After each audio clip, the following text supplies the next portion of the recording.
Greetings, fellow investigators, and welcome back to our video podcast, Into the Darkness, where my friends and I play the Call of Cthulhu role-playing game. I'm your host, Tom Rayleigh. Our campaign is entitled Intersections. It's part of the World War Cthulhu Cold War series. Matthew Sanderson is our game master, and this is episode, 14 or 15? I think it's 15. Looks like, this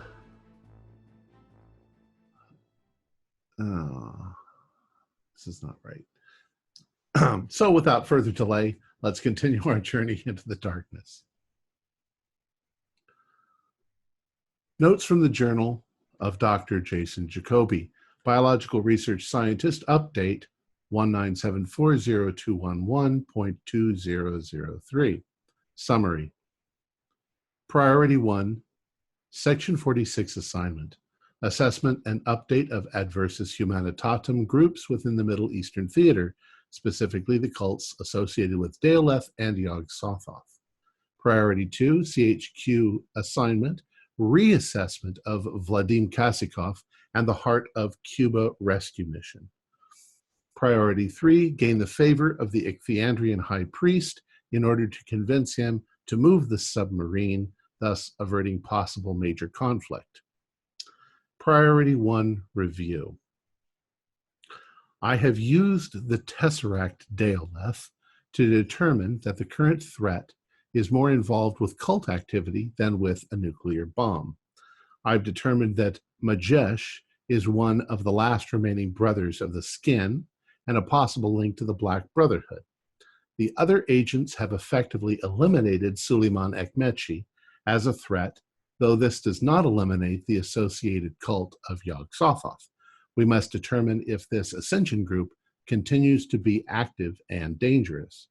Also, I will relate in Priority 3 review the possible existence of a religion among the Ichthyandrians, which could pose a problem. Priority 2 review. Much seems to indicate that Vladimir Kasikov is lying to us concerning the impending nuclear threat. It may be that he has been misled himself, or that he is actively trying to distract us. In either case, his value has reduced, and the likelihood of his extraction will have to be seriously reviewed. Priority 3 review. The situation with the Ichthyandrians has become complicated. The sea vessel Heart of Cuba is bringing a salvage crew, hoping to recover the damaged U-boat, which is located close to the Ichthyandrian colony.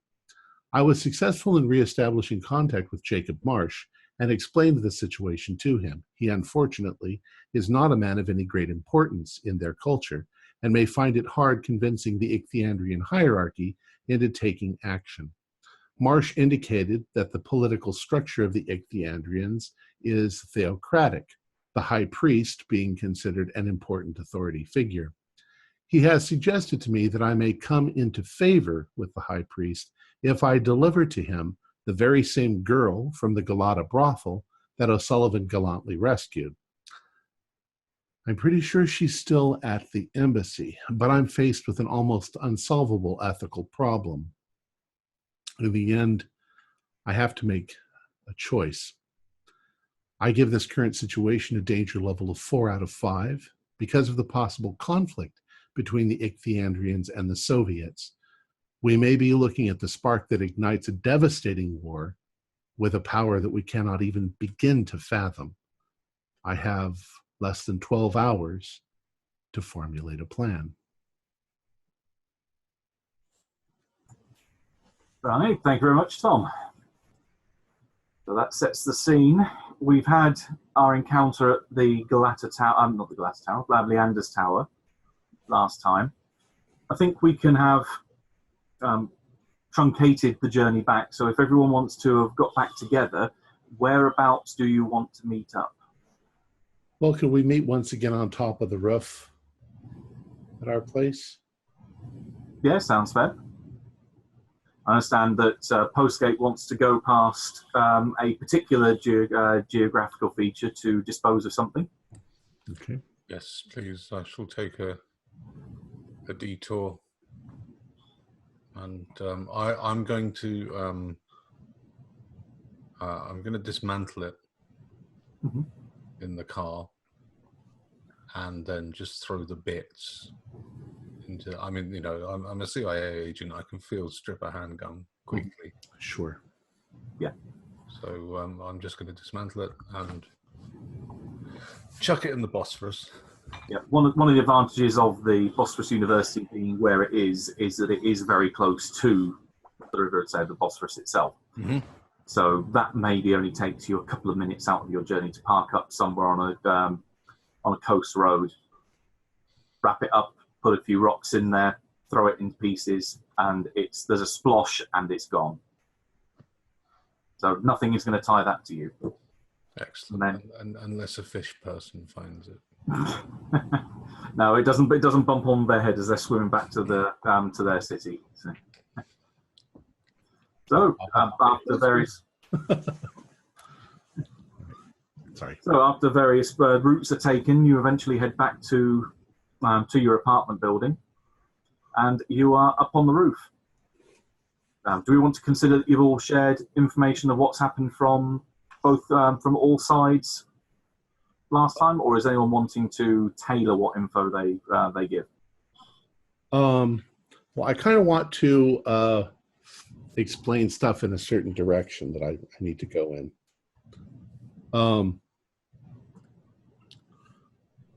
Gentlemen, because of our your successful dispatching of the Ekmechi threat, I've set out some raki. If you'd all like to join me in a toast. Yes, I could do. Actually, I could do with something stronger. Can I time out for a second? I'm remembering back to the last episode, and Lucas nearly killed me. Mm-hmm. Has that all been explained away? Like, do we know what happened to him? And yeah, because Lucas isn't able to make it tonight. Yeah. Once he's realised what's happened to him, that he has been supernaturally compelled to do that, it's like being punched in the face for him in terms of his psychology and in terms of his sanity. He is taken back either by yourselves or he makes it under his own steam. He heads back to the consulate, the American consulate building, to have a word with the CIA psychologist that's on station there, basically to talk him down, to calm him down, and to get him through this, because this is something that's really shaken him. So that is where he is. That's why he is out of play for this particular part. Okay, gotcha. Yes, and just to piggyback then, so I guess actually I'll do this in game then. So, Dr. Jacoby, I know we accomplished the mission that we set out to do, but from my experience, that was a complete disaster. We barely made it out of there with our lives. And three of us, who at least one of us is fully trained for this, failed miserably. Our target escaped, and if it were not for Mr. Postgate's quick thinking and Plan B attitude, I think he would have escaped. Well, so I guess I'm saying is feel free to drink and toast, but I don't think I can feel comfortable in doing that. And real quick side note, I have suffered more than 20% sanity loss since the start. So I know it's not like a all at once sort of thing, but like I guess what I'm trying to say is like LeBeau right now is kind of like shaken from this whole experience. So. Mm-hmm. Well, then at least sit with us, and I want to explain a few things that are going on because we're still in a dangerous situation. And this might change our course of action in the future. I said the other night that I had the power to stop any of you. I want to give you a demonstration so that you understand the gravity of what's going on here. As he says that, could I ask for Henry to give me a con roll, please? I certainly will. And I don't think I remember that, so could you give me a little reminder of what? When O'Sullivan was passing out guns, I said that I didn't want a gun, and he was like, "You really need to take one." And I was like, "I could dehabilitate any one of you." Okay. I failed that. I got 71 out of 58. Okay. Gotcha. So I'll let you describe what happens then, Tom. I reach in and I pull out my little book, and I say, "All right, see if I can get this to work." Put my hand on the book like this, and I close my eyes. Then I open up the book to a certain page, and I say, "Hymenoptera formicidae parapanera clavata," and I point to Henry like this, and then I go like this, and I walk over to Henry with one finger up, and I poke him in the chest. And Henry, you feel excruciating pain. Ow! I say, anybody else? I say, all right. Oh, what did you do that for? I just reach out gently and I touch you on the shoulder, and it really hurts. And I'm like, all right. It's not what you think. If you do that again, I'm going to punch you. It'll be okay. You'll be fine in a moment. There's no such thing as magic, my friends.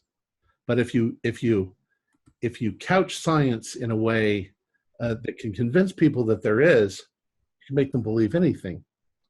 So what did you do then? Did you just poke me in the Xantic process? No, I spiked your drink, and I pull out a little vial. And I'm like, this is something that I invented a number of years ago. It is a pain enhancer. I gave you a single drop. It'll wear off in a few minutes. But in larger doses, you can effectively torture anyone without leaving a mark on their body. You won't actually do them any harm whatsoever. But believe me, they will believe it. They will lose their minds if you continue too long. This can be used as an effective tool, one that I am loath to use because I don't like violence. It's the reason why I said I could pretty much dehabilitate any of you if I wanted to.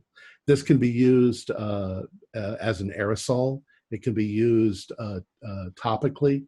If you get it on somebody's skin, the effect is pretty much the same, but it only works on humans as far as I know. We're in a dangerous situation with these fish people, these ichthyandrians. And although I would very much like to create a peaceful situation between their people and ours, a political situation that's beneficial to both of us, I also have ulterior motives. If I can get enough genetic samples of these creatures, I can effectively create this sort of thing to be used against them if we need to. So it's important that I continue this relationship with these people. Now, I then begin to relate to them my problem that I'm in. They're asking me, in order to convince them to move the submarine, they're asking me to deliver the young woman who Mr. O'Sullivan took from the brothel. And I find that ethically, I can't do anything like that. But I have to come up with some plan in the next probably 8 hours from now to convince them to move that submarine, because I'm afraid if the Soviets attack, well, they'll perceive it as an attack. If the Soviets and the fish people come into conflict with one another, I'm pretty sure the fish people are going to win, and it's just going to escalate and escalate and escalate. I would like your advice. I don't honestly know exactly what I can do. I do know that previously, Abdullah Benici, the pimp, was reluctant to give that girl to the fish people. I can go to him and pretend like we don't know anything about that girl, ask him for the girl, and he won't have her. That's still, how do I convince, what can I possibly do? I've entertained the idea of getting some other girl. Realize that we're talking about prostitutes. And I don't think one human life is any less important than another, but we're not talking about killing the girl. In this awkward, I was going to say, in this awkward silence, you do hear the faint phone, the ring of the phone downstairs. But I'll let LeBeau finish. I was just going to. The word you used, correct me if I'm wrong. Did you say deliver? The Ichthyandrians and the humans are apparently varieties of the same species. They are able to interbreed with our species. And they have been funneling young female prostitutes for whatever, well, for breeding purposes, I assume. It sounds incredibly distasteful, but we're dealing with a culture that we don't understand yet. And like I say, I'm not willing to just deliver someone in that manner, but I don't know what to do. The stakes are high. It's more than just common diplomacy, isn't it? It's we don't know how these creatures think and react. I mean, we don't know how to. We can guess that they have a religion because they have a high priest who seems to have authority. So it's theocratic, which is in my opinion, one of the worst forms of government. Sounds like you're stuck on this, but I will remind you that I don't know if you ever heard this term, but the needs of the many outweigh the needs of the few. And I mean, it's a good principle, except you don't usually have to deliver somebody over to. Quite honestly, and I'll be quite candid with you, I'm willing to offer my own genetic material if that will satisfy them. It seems distasteful, but hey, scientific research is scientific research, and we're agents. So if it means saving the world, I'll fuck a fish. Yeah, but is that what they want? They're asking. Well, I haven't offered that. But I don't see that we can actually offer them the girl. We don't have her any longer. Oh, yeah, that is an issue. Yeah, we don't. She's not with us. So consolation. Was the girl pretty? Was she remarkably beautiful? She wasn't, say, stunningly beautiful, but she was attractive, definitely. Is there anything different about her than anybody else that they might have found attractive? Just a guess. No, she was fairly slender. She was slightly taller than the other girls that you saw at the brothel. Had a bit more of a figure, but nothing that really makes her stand out as though she's like a supermodel. She was just an attractive lady that was a little bit more attractive than the rest of the people that were around her. And I've seen their females, and by comparison, I mean, our definition of beauty isn't necessarily their definition of beauty. It might not be beauty at all. It might be her green eyes or blue eyes or whatever, you know. So I have no idea what to do, but I need to know soon. I've established a meeting at sunset with. Was it at sunset? Was that what we were going to do? Yeah, I believe so. Yeah, at sunset with Jacob Marsh. I'd hoped that he'd have more clout with these creatures, but apparently he's not that important in their society. He's just my in. Yeah, I will. I want in on this conversation, but I will stand up and run to get the phone. Oh, okay. Because I still have questions. All right. It's not too long of a version. And I look over at Henry and I say, don't drink any more of that. Unless you want to continue with the poking thing. You probably discover that even if you poke the desk or something, it makes your finger hurt. Great. But 10 minutes, Thanks. it goes away. Thanks very much. Even sitting on some of the hard chairs up there suddenly becomes a bit uncomfortable after a while. I was going to tie down O'Sullivan and show him, but he's not here, so I think he would like the idea of me developing stuff that we could use to torture the fish people if we needed to. Right. I should also mention that goes for poisons as well. I have a number of poisons that work on humans, but I don't know how to calibrate them for fish people until I get some Some test subjects. some test subjects. Right. When Robert picks up the phone, you hear a familiar voice on the end. It's the same a British accented person that referred to himself as Pendleton last time you talked to him, and asks for Miss Volkova again. Okay, hold on, please. Run up the stairs and cursing myself for not having rewired the phone yet. Now, there's been a lot of other things to do. So. Yeah. Natalia, it is for you, a Mr. Pendleton. All right, so I'll head down. Gotcha. And I'm sending you a message with what he informs you. And I'm making these substances available to you guys if you need them for whatever you need to do. Not practical jokes on each other. Well, so did you say why you're supposed to turn this girl over? The high priest wants her for breeding purposes.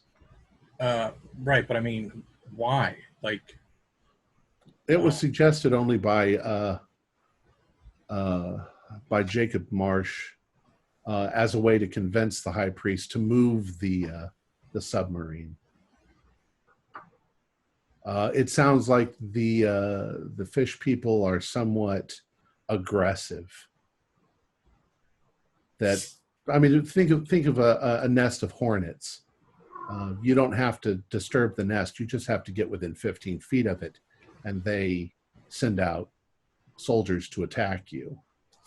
The submarine got too close to the colony, and they destroyed it.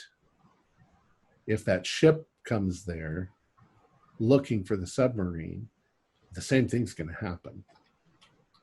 And then it's going to escalate. Then they'll send more ships, and then you'll have World War III with the fish people. That's my fear. well, isn't it in their interest then to move the ship? Like, I don't understand why they would be trying to play you in order to get special favor for something that really benefits them. It's a very good point. I got the impression only that just to get to talk to the high priest, Jacob Marsh didn't seem to have enough clout to just be able to go talk to him. It does seem like they might be playing me for some reason.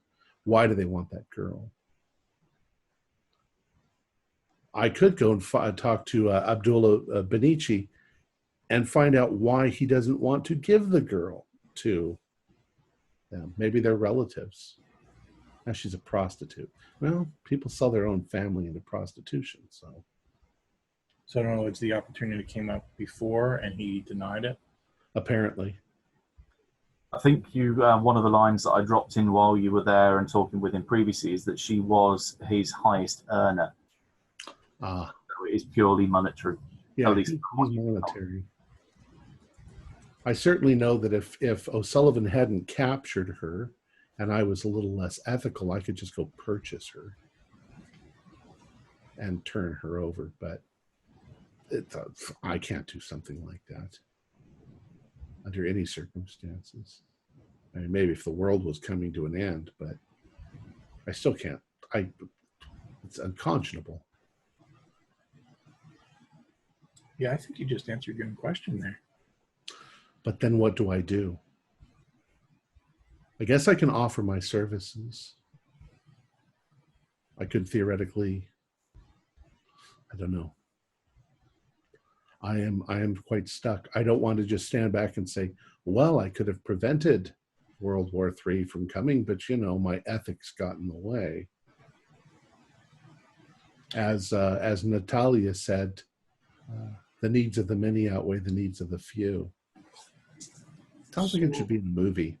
So correct me if I'm wrong. I understand the needs of the few. I understand an argument when it becomes much more immediate. Like if you're thrown into a room and you're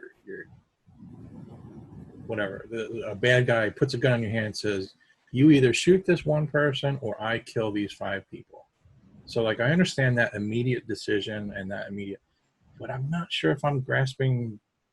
I mean, you're equating this to stopping World War III. Can we make that much of a leap at this point, or it's just a guess? It's just a possibility. All I'm really trying to stop. I'm trying to stop the Soviets from discovering the fish people, because I think the result will be disastrous. For who? Everybody? For all of us. Consider that the ocean is 70% of the world's surface. Consider that these things have been living down there for eons. Quite peacefully. Now, you don't hear of wars of them attacking our people. What happens when you get them all riled up? What happens when you destroy one of their colonies? Just going purely from rumor, they're not entirely harmless, are they? No, I don't think so. I mean, no, I'm just going on the hearsay, and one picks up gossip and stories here and there around the world, but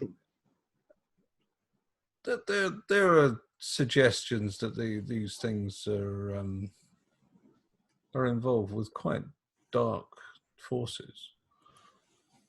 I mean, I don't know what, but one could say that about half the tribes in Africa or South America or any other place. These people might be quite primitive for all we know. Even if they are primitive, what happens when the Russians, the Soviets, discover their existence? And we know they sent a creature that destroyed one of their submarines without much trouble at all. Well, quite so. It's the Soviets I'd be more worried about than the Soviets. Aren't likely to fish things. What if they think that it's the Turks or the Americans that have destroyed their ship? And we were told by Daolev, whatever that is, that the biggest threat here had nothing to do with a nuclear bomb, that it had to do with something else. Could be the fish people. At this point, Natalia starts heading back upstairs. Okay. So she returns to the roof. Hi, Natalia. Yeah, just filling my boss in with the details of what's been going on. So, Can I pour you a drink? no, thank you.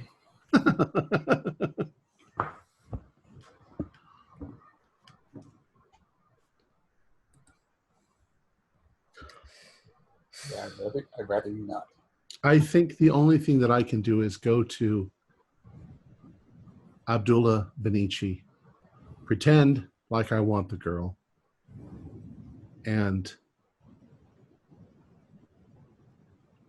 hopefully he will. I can at least tell Jacob that I was not able to get the girl. I will offer my own services if it means possibly diverting this risk. I don't know. I don't know what to do. That's the only thing I can think of to do, to go in that direction. It may mean you may never see me again. I may end up with a whole fishy family living at the bottom of the ocean. If that's the case, I'll visit you every once in a while at the beach. I might have whiskers and I might have fins.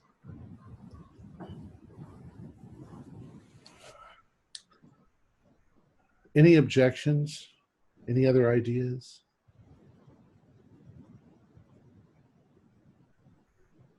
I just caught the back half. Sorry. I just caught the back half of your conversation, so I don't really have much to add.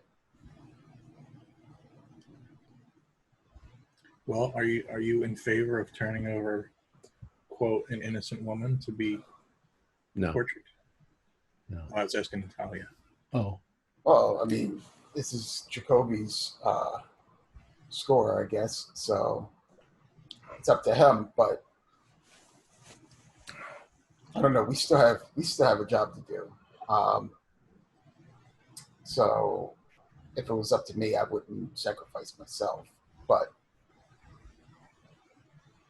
again, Well, hopefully I don't have to sacrifice anything. If I can just be, I'm just willing to, without putting too fine a point on it, have sex with these fish people if that's what they'd like as a consolation prize. I consider that sacrifice. And Besides, you don't know how dangerous it is to mate with them.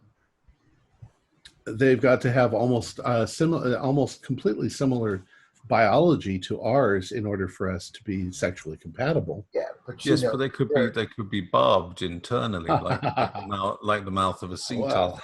That or they could eat their meat afterwards.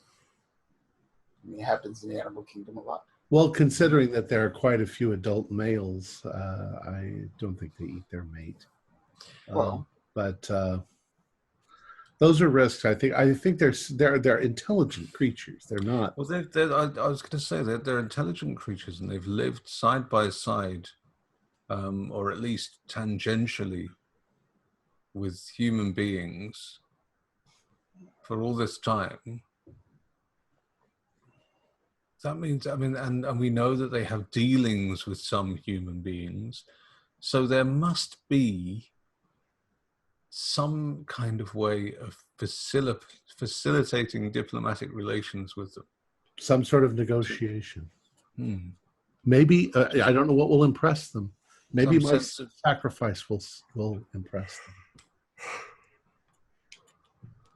Anyways, I think that's going to be my course of action. I hope that I'm going to leave behind some materials in order to have them sent back to 46 if I don't return. So,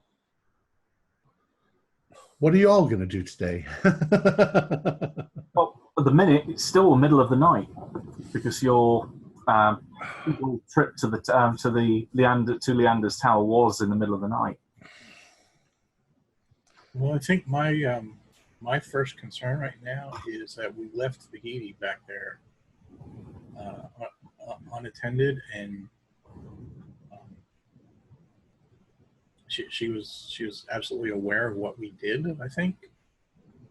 So I don't know if we need to check on her or get communications to her, or I think you know her better than I do, Henry. Which brings me to another matter. Have you got my orb? Yeah, between you will have the have you all the orbs that you were able to collect. Did you strand Fahidi there by doing that? If you've picked up all of them, then unless she has any that she stashed anywhere elsewhere, the only one that probably was a little big to move was the one that was in the alcove. But that really only helps you going to the tower, not leaving it.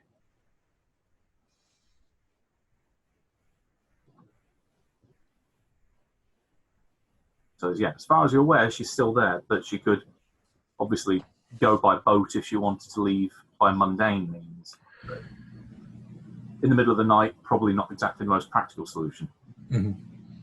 I think my biggest fear is the old cut off the head of the snake sort of thing, and then someone else will rise up.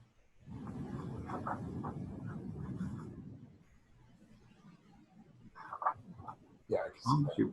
She was still there when you left.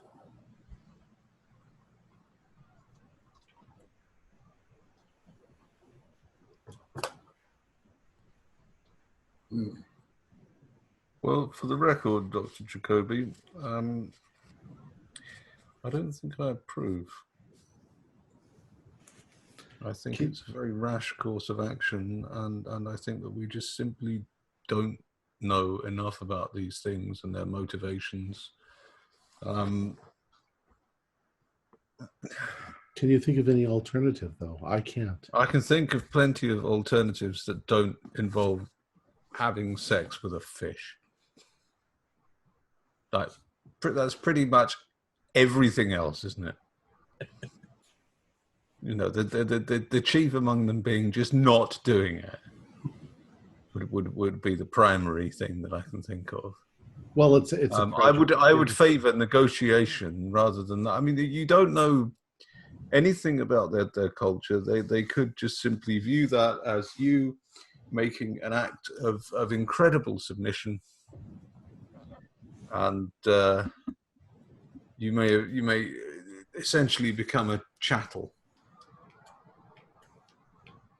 That is a very good point. And we don't know if they'll release you after you're done having relations with the.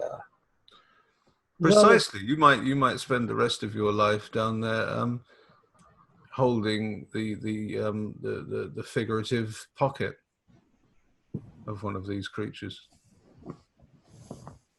I see what you're saying. But I mean, we really don't have a choice. I mean, we don't know where the girl is.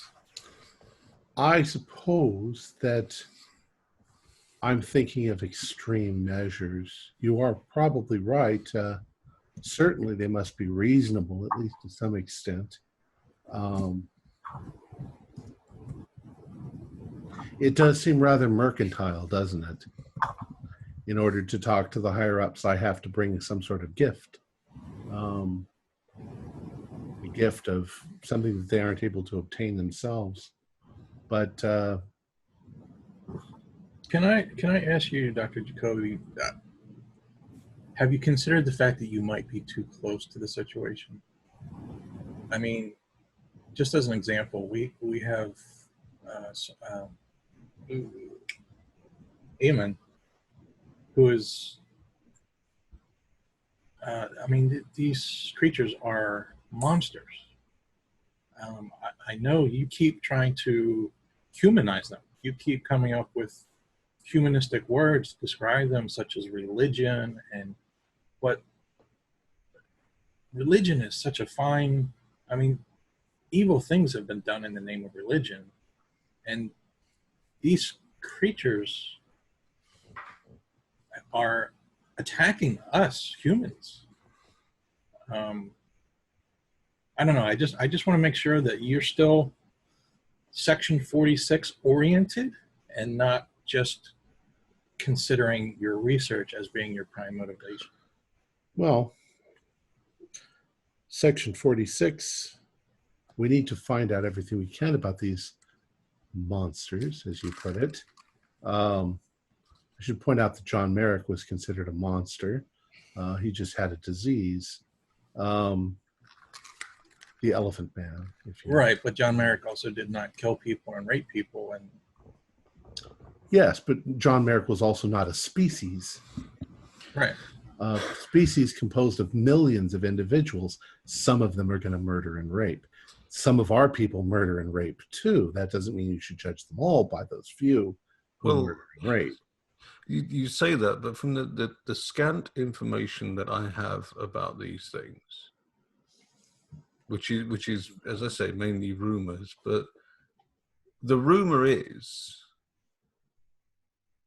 now I don't know, it changes depending on who you talk to, but the rumor is that either the Army or the Marines or the FBI or someone was responsible for essentially wiping out a town somewhere on the east coast of America.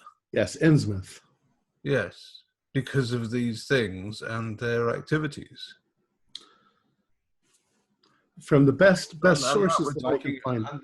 And apparently they destroyed an entire settlement of these things. Now that's not just one or two individuals, is it? That's that indicates a cultural issue. That these things just don't regard us as. It's interesting that you state that, because you'll notice that it's our people, the humans, that went in and wiped out their colony. It's always humans that go into less developed areas and wipe out a culture because they're more primitive or they're different or whatever. Well, I don't, for a start, I don't accept the idea that these things are primitive. Well, I'm just saying that how many records have you ever run across wherein the fish people attacked the land dwellers?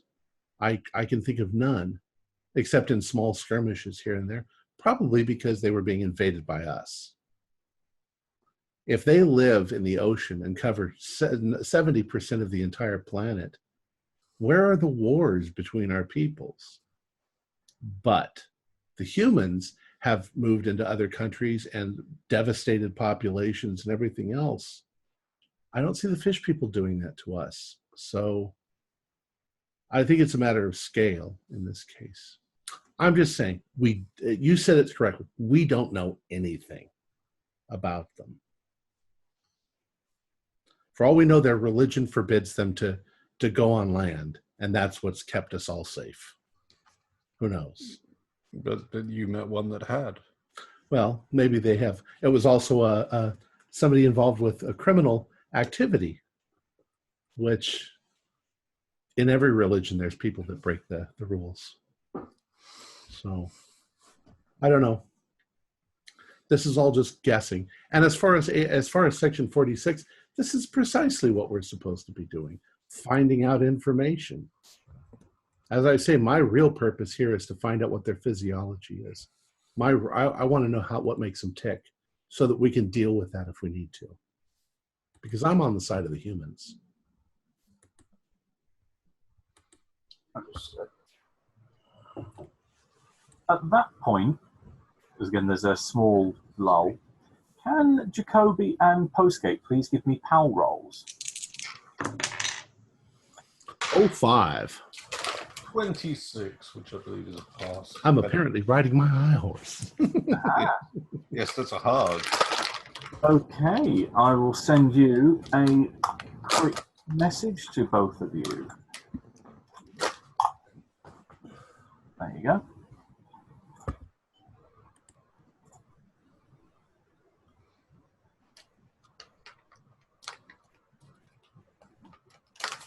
So the next question then, after you've read that, is how do you react?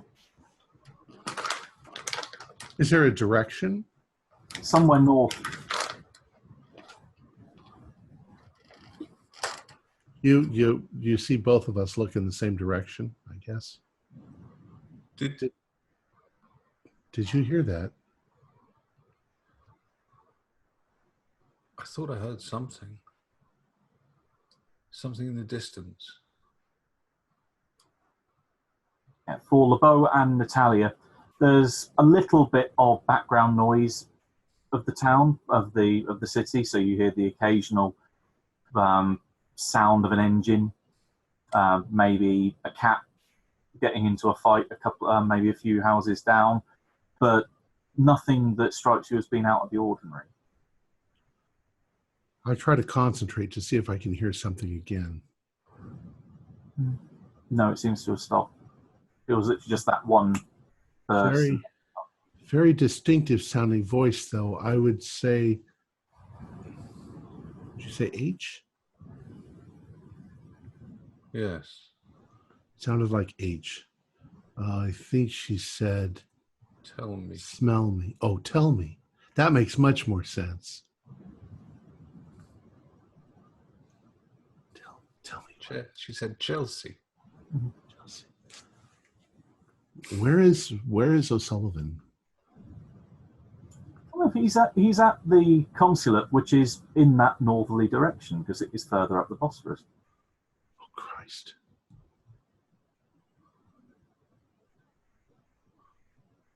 Should we go check on him? Should we go find him? Could he be in danger? She does talk to him more than anybody else, doesn't she? But he's the one that's been mentioning her more than anyone else, so it makes sense that it would be him that she would latch onto. Didn't she offer him a deal too of some sort? Yeah, a minute of his life or time, or she would tell him what was really going on. What did you guys hear? What's leading you to? We heard the voice. It said, tell me, rather distinctly. Yes. But not directed at us. No, it was like an echo, like a very distant. Like the sound of interrogation. It was difficult to describe. It was like it was just on the very periphery of my conscious perception. Like an echo. Kind of. It's kind of like an echo and kind of like a memory of something that I was hearing right then. Is there a way we can get a hold of Eamon on the phone? You think we could call over there? You could definitely call the consulate. Whether it would get through directly to him, you'd probably have to go through maybe one of the late night staff there. Well, we'd want to get to the medical or the medical area. Yeah, or at least somewhere they've got like an infirmary would be the best bet where he is. Okay. Outside the game for a moment. Should we pursue this now or should we pursue this next week? Bear in mind, it's the middle of the night.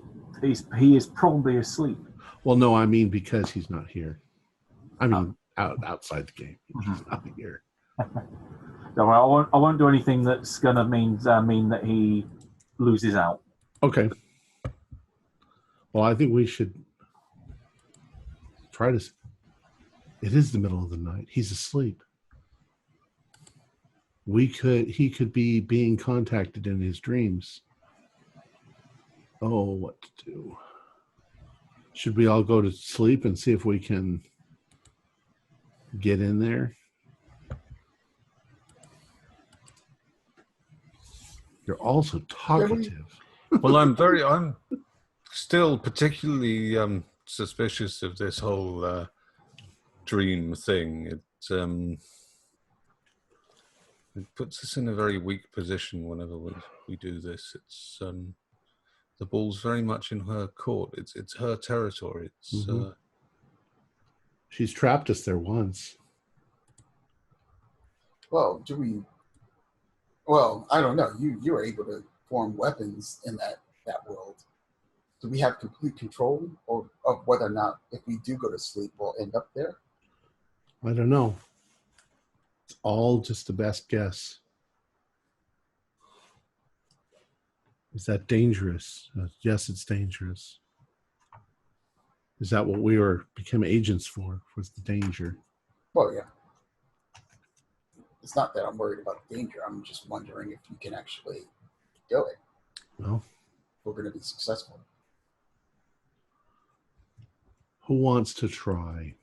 We got to go to bed anyway. It's late. Well, yeah. Well, wait a minute. Can I just add? I mean, if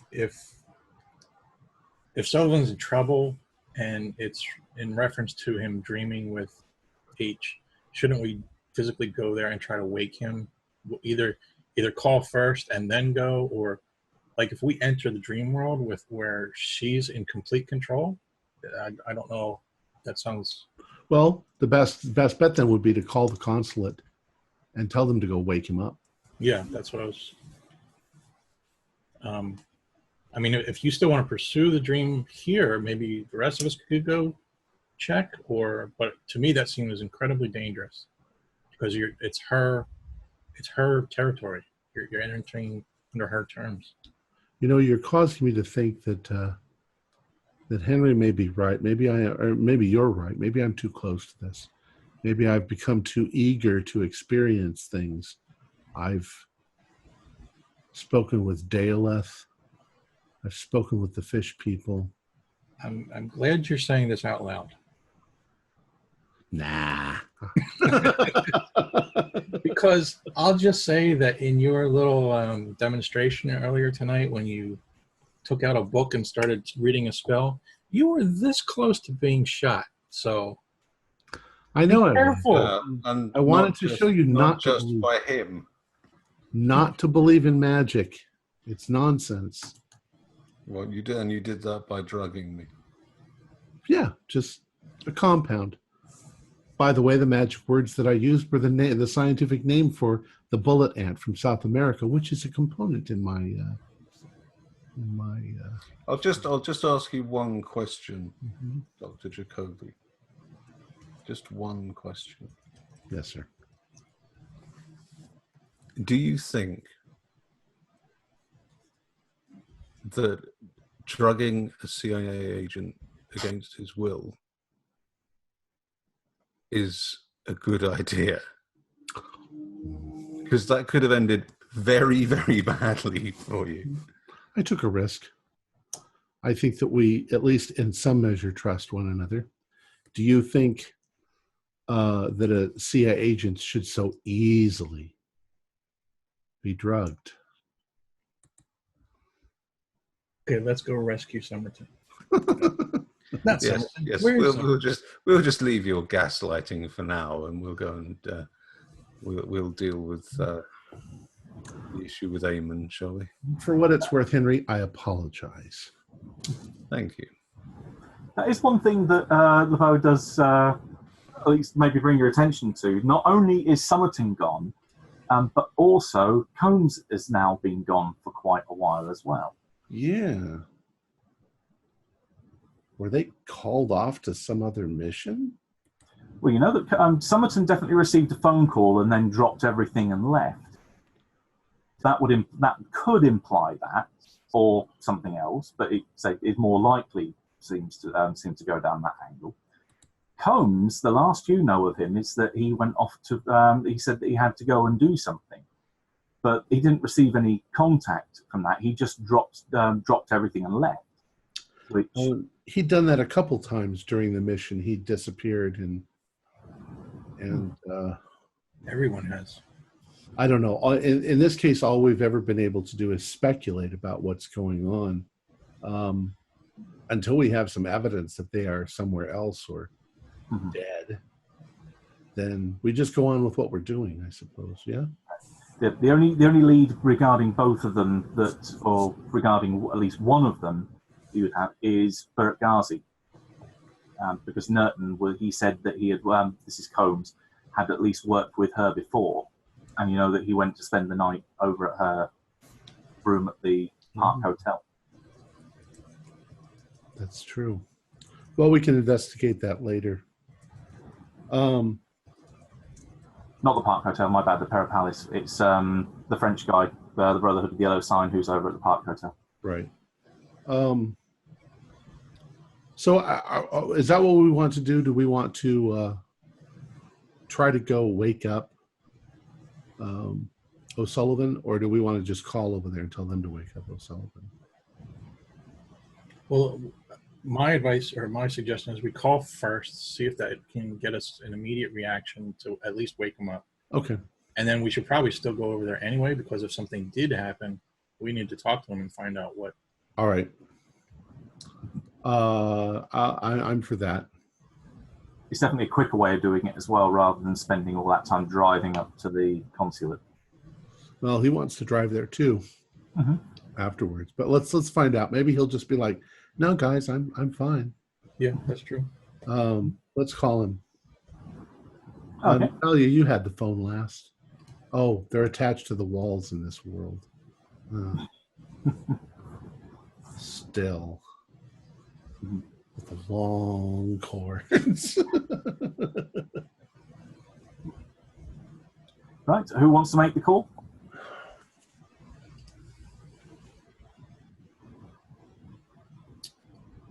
I will. Okay, so LeBeau heads downstairs. You're getting really good exercise going up and down these stairs all the time.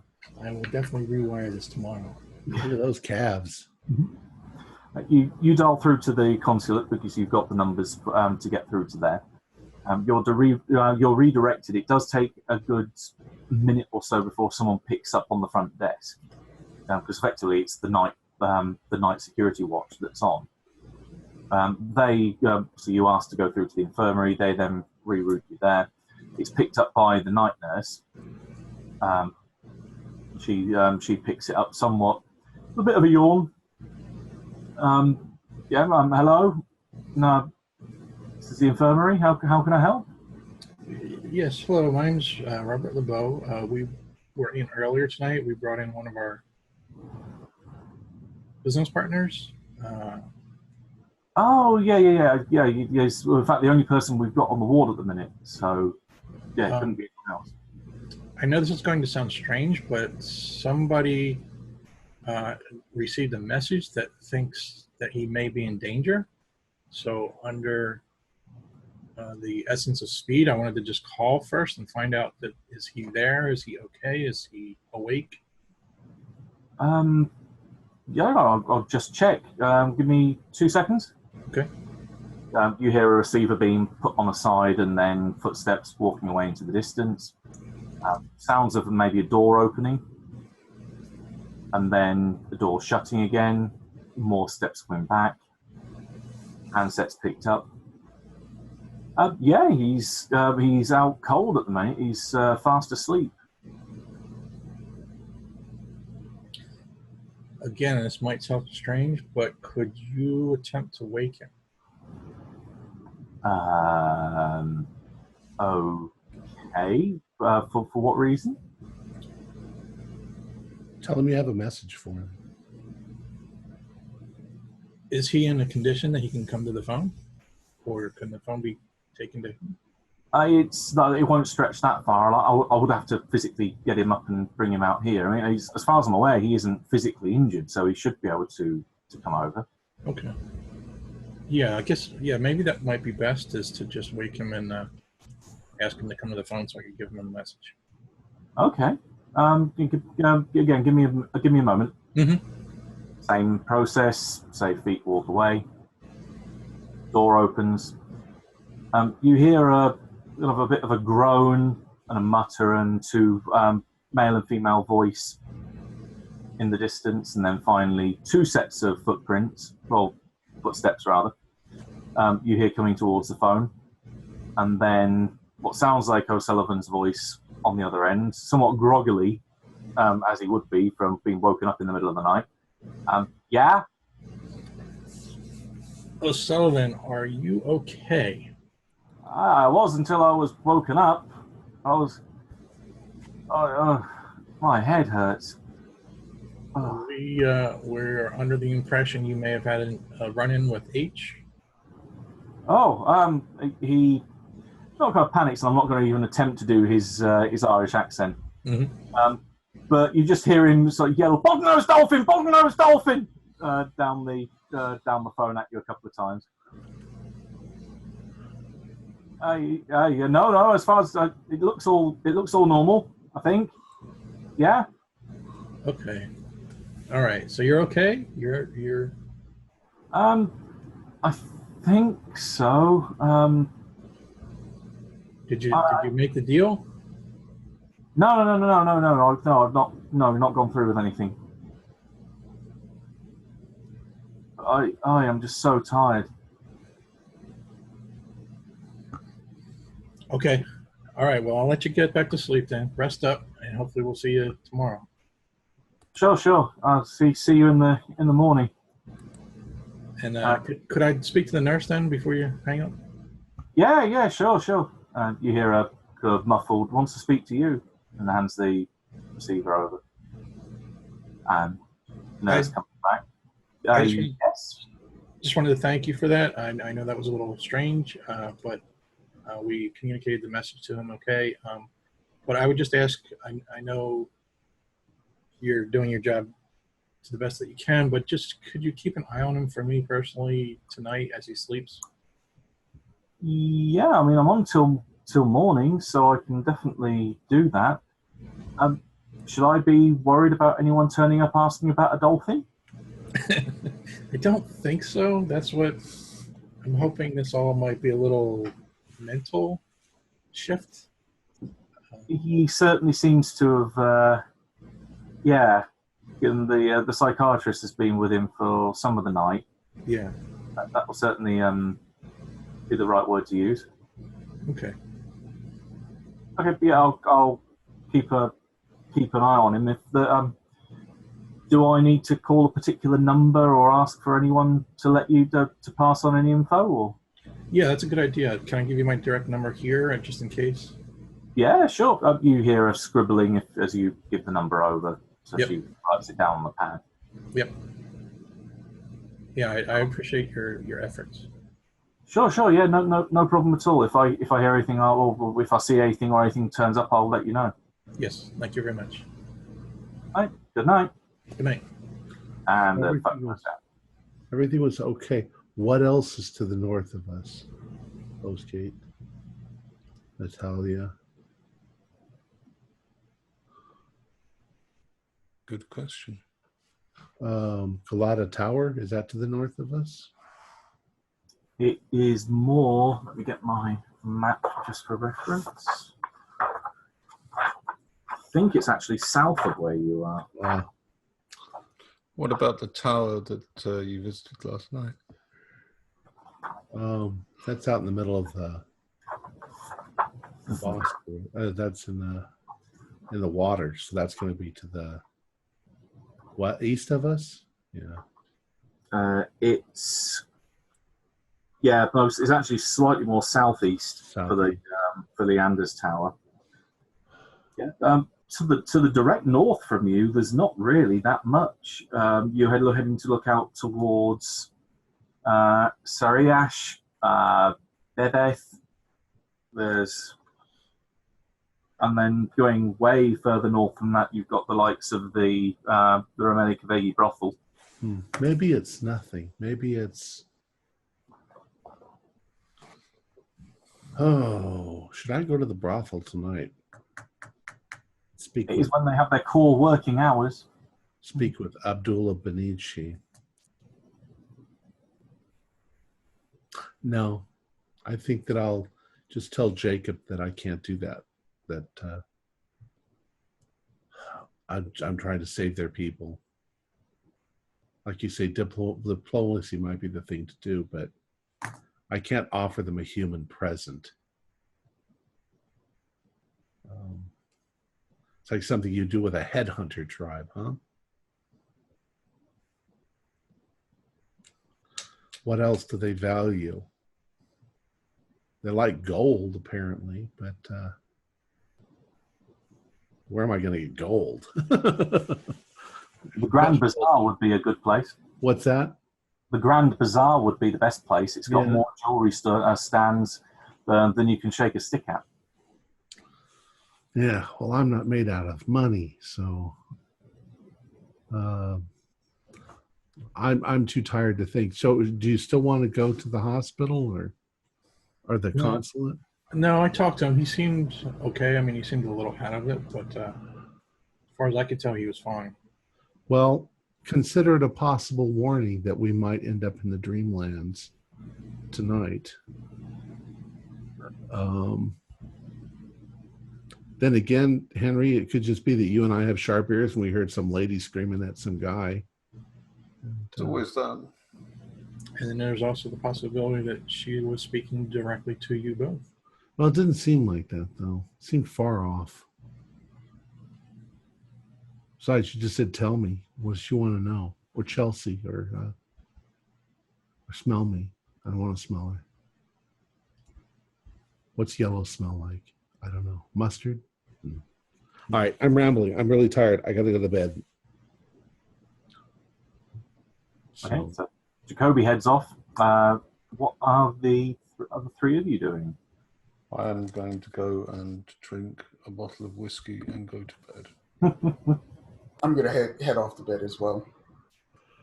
Gotcha. And LeBeau? Yeah, I was just going to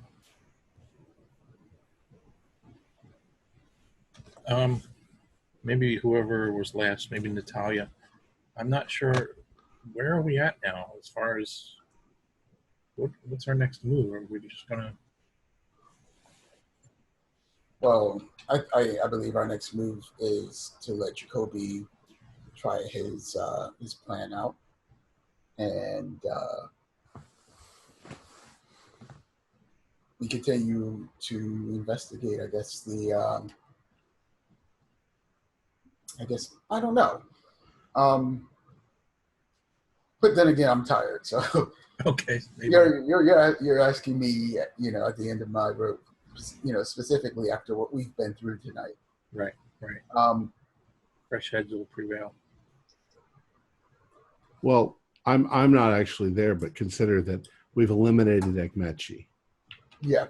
So now you're going to have the Cult of the Skin, which is what's his face?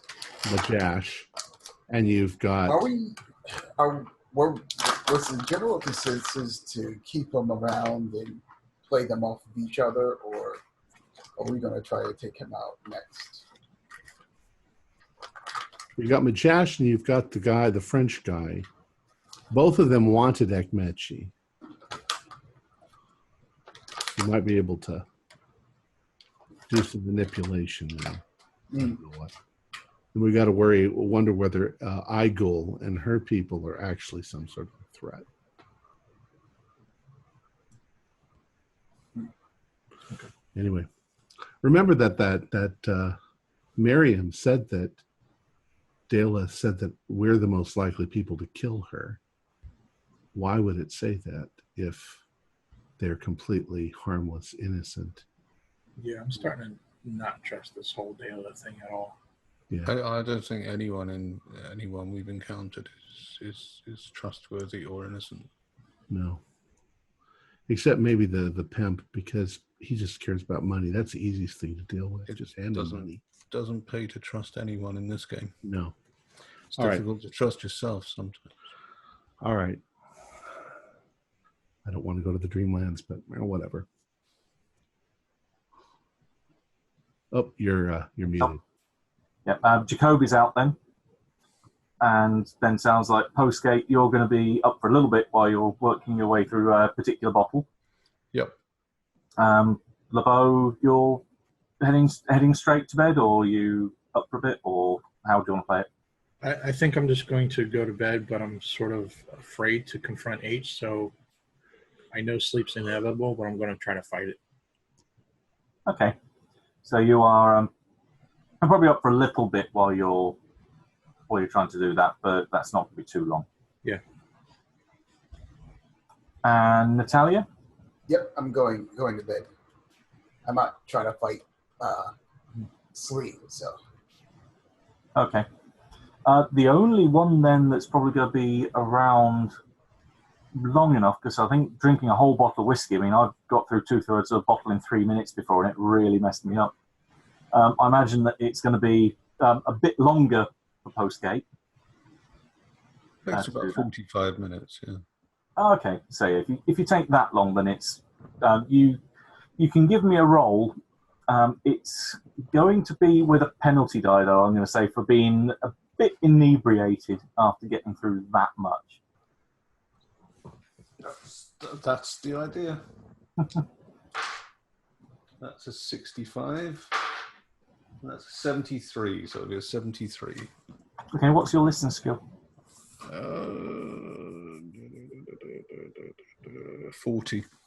Okay, no, you are quite happily undisturbed when you head to sleep, and it probably takes a little bit more than the morning minarets to wake you up. You do indeed wake about 8 or 9 in the morning between you after an uneventful night's sleep. Much to your surprise. Good. I was worried about that. I needed that. Mm-hmm. All right, so you are up and about in the morning. I presume there's normal breakfast, showering, etc.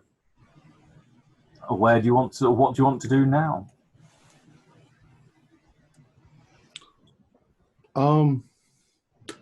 My only thought at this point is to write out a formal letter to the high priest of the Ichthyandrians and give it to Jacob in order for him to deliver it.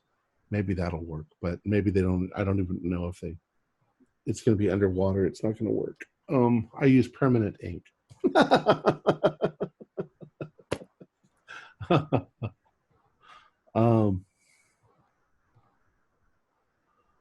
I don't know. I'm musing at the moment. That's not what I do. I have breakfast.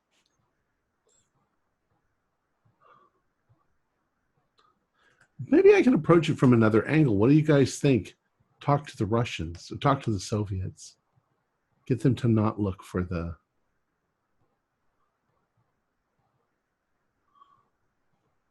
Is there a way we can convince them not to go down there? Well, how do we even know they're doing that? I thought that's what we were told. By who? How do we know that? I believe you got it from the result of LeBeau's convincing Leighton to have the boat intercepted in the Med, and that they'd been on board and had a word, that the CIA forces had been on board and had a word with a TASS reporter there, who then filled you in on the plan that, yeah, they're collecting a SUV in Istanbul, and then we're going to take it to the crash site and be able to dive on it there. Right, okay. I remember that. We got about 3 days before that happens, though the ship will be here tomorrow. Today.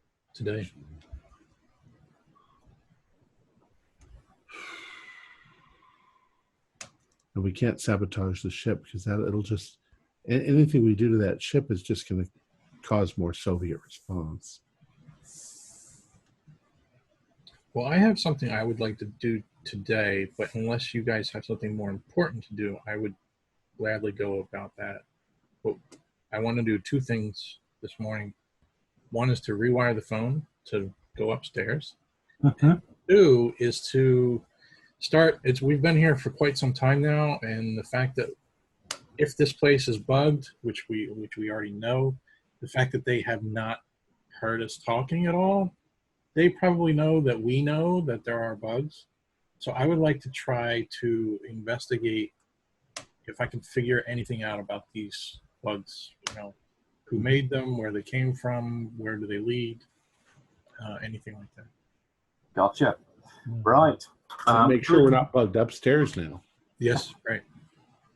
Right. Doing the telephone, that's mundane. That's not going to take too long. It's basically just stretching the wire up there or getting a wire to get it up there, making sure that the power runs properly and so on. That's mundane. I'm not going to put that down to any kind of role.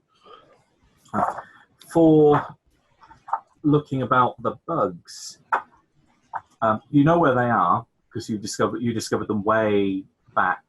I can't remember whether it was episode 2 or 3 that you found them. So they've been tucked away at the back of your mind for a while. Yeah. They are hidden anywhere where there is a power outlet. So, for instance, within the lampshades hanging down from the ceiling, behind the plug sockets in the walls, places where they can have their own power, so they can hook up to the power supply, so they don't have to have batteries that then mean they have a finite lifespan. As long as there's power, they will keep running. They have a very small transmitter with them. So there's no local recording device. These are broadcasting to another location. Bear in mind that there are quite a number of them and they are fairly small. They can't be transmitting very far. So you can give me a signals roll, or if you haven't got signals, or tradecraft if that's higher.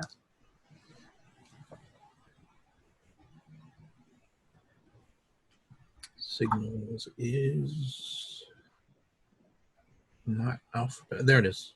Yes, I'm going to have to try to rely on tradecraft then. Okay. If tradecraft is your substitute, I would potentially also go for either electrical repair or electronics, because they again are good substitute skills in this instance. Tradecraft's higher by a little bit. 35 electrical. Okay.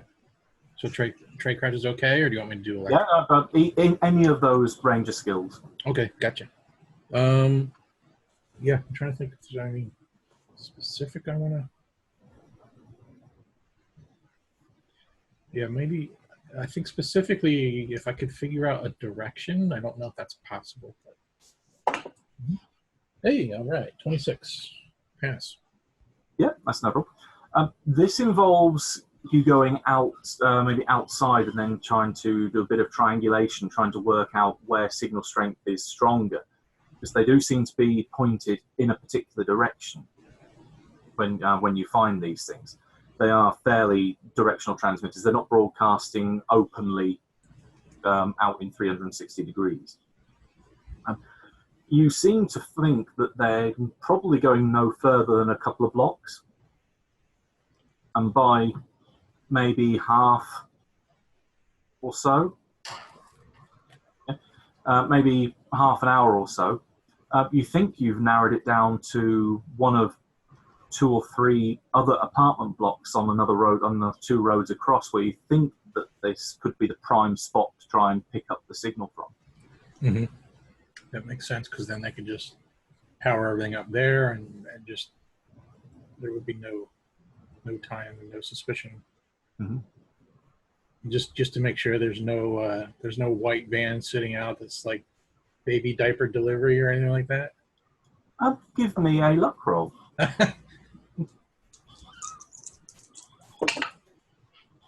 No. Oh wait, let me check. No, that's right. I spent my luck. You do hear the sound of a van pulling away. Oh. You can give me a spot hidden roll to see if you can catch anything on it as it's leaving, but it is definitely that it's not here when you get there. That is barely a pass. Okay. You do catch the side of the van as it turns around the corner and starts heading north. You think it said Saran Letting on the side of it. Which, if memory serves, is the same name that was on the back of our doors for in case of emergency contact. Exactly that. Yeah. And we encountered it somewhere else as well, didn't we? Your friend, the prostitute, Arap, looked at the card a little bit as if she recognised it. She definitely saw the business card on the back of the door and was a bit surprised to see it there.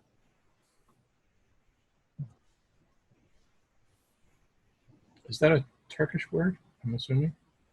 It's Saran's a normal, it's a surname, so it's like Joe's Letting. Okay. Yeah, it's a pronoun.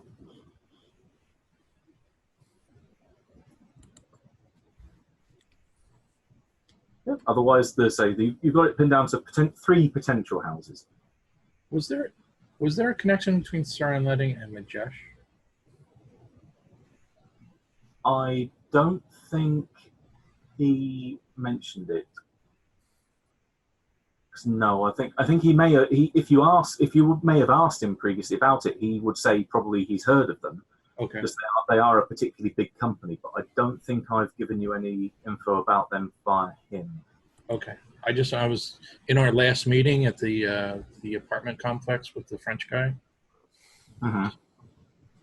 Just had a memory. Okay, probably not. Wonder how we can find out more about this letting place. And letting basically is like leasing. Is that? Yeah, it's property letting. So it's that they own a large portfolio of properties, and they will then rent them out to people. Well, in this case, the CIA have rented the apartment block from them. Yes. So we should tell them that. All right, that's my morning activities. Okay. So that would actually mean that the CIA, well, that the letting company knows that the CIA are renting these apartments. Yeah?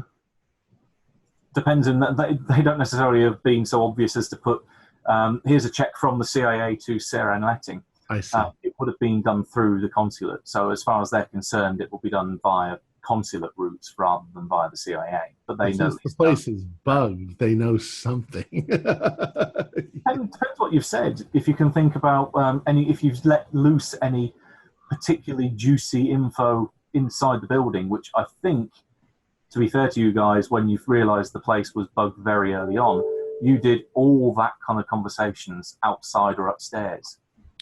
We probably made up nonsensical conversations to have inside the building too. The only weird thing that I think they would have picked up is people screaming bottlenose dolphin in the middle of the night when they've woken up. So somewhere, if there is someone listening at the end of that bug, they're going to scratching their head, kind of go, "What the fuck does that mean?" Quick, look up bottlenose dolphin. Matthew, is it possible the way the bugs were manufactured or made? Is it possible I would know? Like, does it seem obvious that this is Russian technology, or is it even CIA technology? Gotcha. That, if I remember right, you got a very good roll when you've. I think you got an extreme when you've actually found them in the first instance. If you go back and have a look at them now, so you've had time to process, I'm not going to make you make another roll. You're fairly sure they're Soviet. Oh, okay.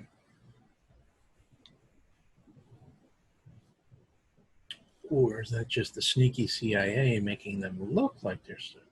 Gotcha.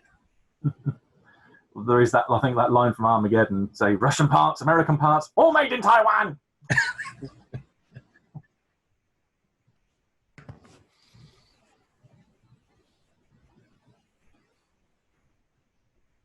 Well, what about the rest of you? Should we finally just go about and destroy all these things? The bugs? Yeah, just drop Oh them. no, I think that would cause them to just come over here and rebug the place and do a better job next time. Or I think that lets on that we know that we're bugged. But don't you think they know that we know at this point? Because we've never had any conversation. If we start changing things up, Then we'll know them for sure. Mm-hmm. Okay. It's just good that we know. So. Right. You didn't tap on any of them, did you? Hello.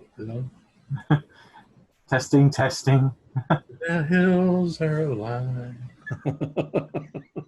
I think that we should start having fun with it. I'm sorry, you think what? I'm sorry. We should have fun with it now. Now that we know they're listening in, we should just say some random crazy stuff.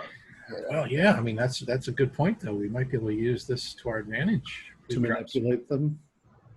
Yeah, or even if we are we can come up with something totally false and put them off of our trail. What are we doing with Vladimir? Or I mean, Kazuko. No, Vladimir. Well, we know that he's a liar. Our original idea with him was that we were going to have him extracted if he was valuable, but I don't see any value in him at this point.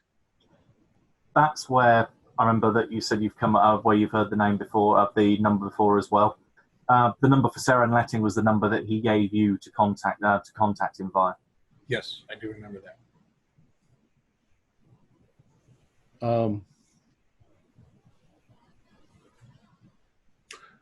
No, the problem is, I was just thinking about something you just said a moment ago. The problem with manipulating the Soviets with the listening devices is the second we start playing around with that idea, then they'll know that we know they're there because we've been so careful not to do anything. They can infer that we are CIA agents, and at this point, everybody thinks that we are just here brokering some sort of a deal, east and west. So yeah, we have to keep that. We have to keep up that belief.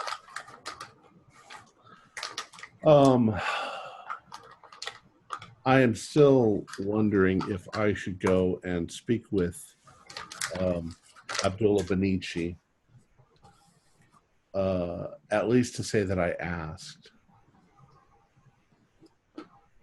No. So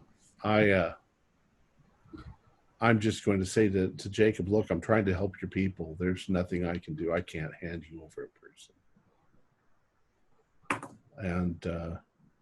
And if they don't move their thing, well, then at least I tried. Mm-hmm. You've got until sundown to wait for when you deliver that message to them. Is there anything else I can do? Well, I can go to the Bazaar and price gold. There are, say, lots and lots of jewelry stands there, jewelry stores there. So that is depends how long you want, how many you want to bounce between. But you can get the average price of gold. In fact, I think I made a note of this in regards to when you get the piece on the plane. We're also CIA. I mean, CIA is known for just throwing about lots of money when they need to. Now, I would have to convince the CIA. Now, see, this stuff is more 46 stuff than it is CIA in this case. As far as they're concerned, we're working on this Vladimir Kazakov problem. But there's something that just occurred to me. Have any of us bothered to contact N? We are Agent 46. I mean, we are Section 46. I think I have had a couple of private messages or emails along the way to say I'm telling N this or I'm making a report about this, but it has been as individuals, not as a group. I see. Perhaps N expects us to solve these problems on our own. You're given a good degree of autonomy when you do these kind of things. It's not very impressive if we keep calling your daddy and saying, "Hey, what should we do?" No. So I'm gonna look at gold, and I'm shooting for as close to 24 karat as possible, though it's probably all alloyed down in the Bazaar. Yeah, some of it is, some of it isn't. It depends on what type of jewelry you're looking for. If you're looking for larger pieces, then yeah, they're going to be gold plated and alloys. Yeah. But if you're looking for rings, earrings, or anything that's along those kind of lines, then you're going to find more likely that they're going to be solid. To put it in context, it's about $160 an ounce throughout most of the 70s. I know there was a moment there when it jumped up to like 360. Yeah, even it fluctuates all the time, but that's the middle average price. Well, if I see a few things that I can afford, However, probably most of it's going to be about 18 karat. 24 karat's far too soft to actually wear as jewelry. I'll buy a few things. I don't know why. Maybe it's going to be some sort of a cheap ass. Are these people who buy them with a few beads and a few trinkets? It's insulting. But Give me a luck roll as you're heading round. all right.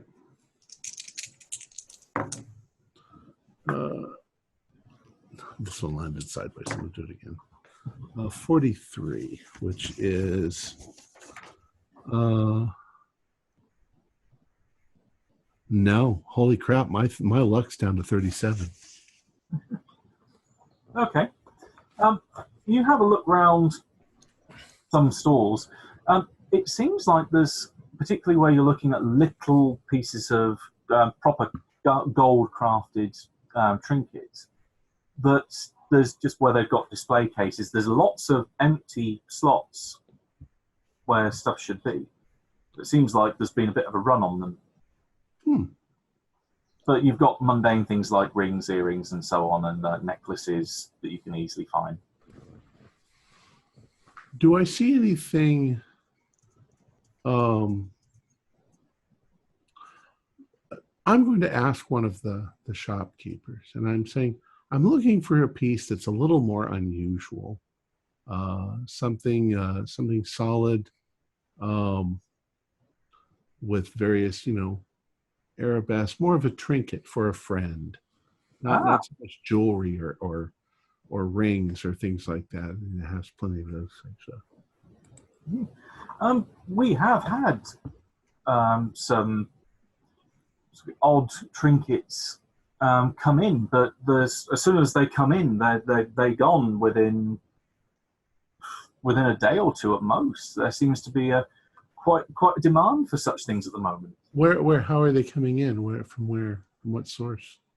Oh, well, the seller kind of puffs himself up and straightens his shirt.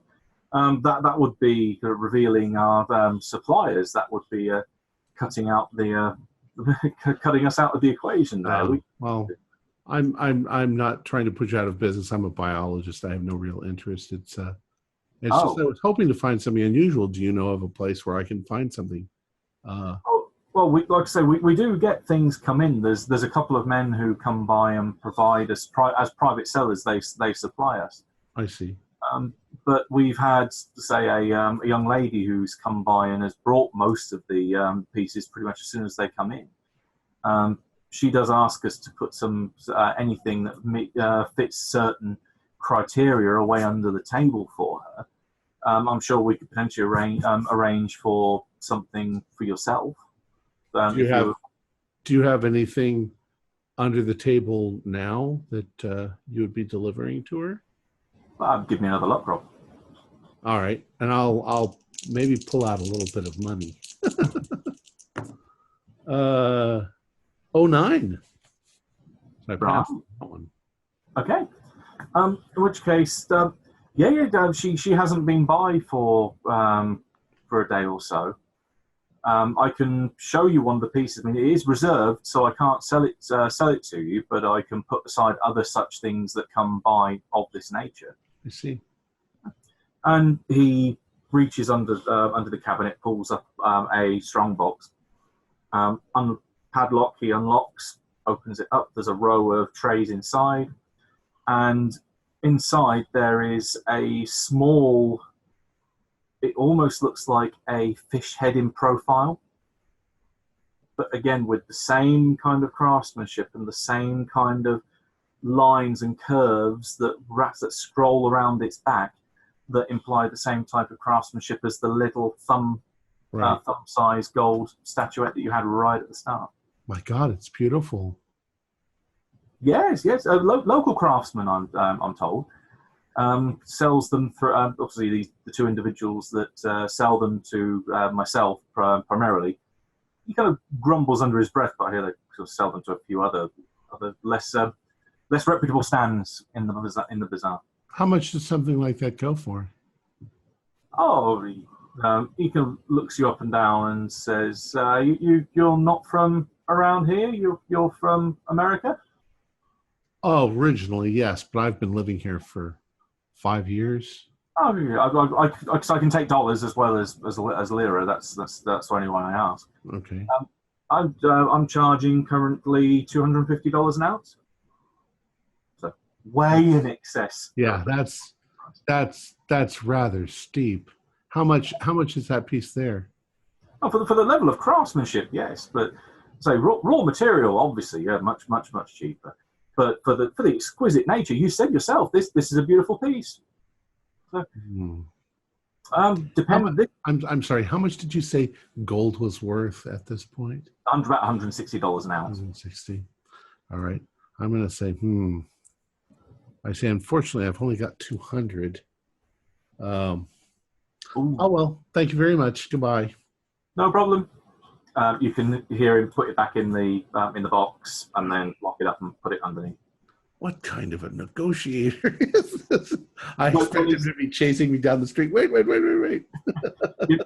You reckon, given the weight, that it's about probably 3 ounces. That's about $750. So, yeah, haggling at 200, he ain't gonna bother. Oh, I thought he said 250, or that was just for the gold. That's for the per ounce. So yeah, someone is paying a lot of money for stuff like this. I turn around and I say, is it possible for you to contact me if you get another piece like that? I'd be very interested. Sure, yeah, they'll be more than 200 given the That's normal. fine. I'll have more money the next time. You can see he definitely perks up a bit more at the prospect of more money. I didn't expect to spend that much today. Oh yes. To say we do deal in some expensive pieces. But I like the fish motif.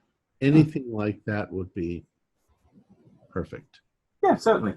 He'll take a number off you, either your office or the apartment, wherever you want to have him leave a number. Well, I probably have a card for my office. Okay. What I'm also going to do is, having had this success and considering the Bazaar, I'm going to start asking around as well to other vendors to see if I get any other nibbles like this. Okay. I will ask for a persuade roll then. Okay. It's getting them to part with info. My persuade is, where's my persuade? 80. I got a 22. Okay, so well under half. Okay, yeah. Which you ask a couple of different people and also like adjoining stands to certain businesses. And this probably takes you most of the rest of the morning. They always describe 2 men turning up with the gold, but not at the same time. They seem to come at different points. They're never together when they arrive. Okay. One of them you're fairly sure is Benici. The other one, considering you've met him now, is Tariq Al-Bath, the fisherman.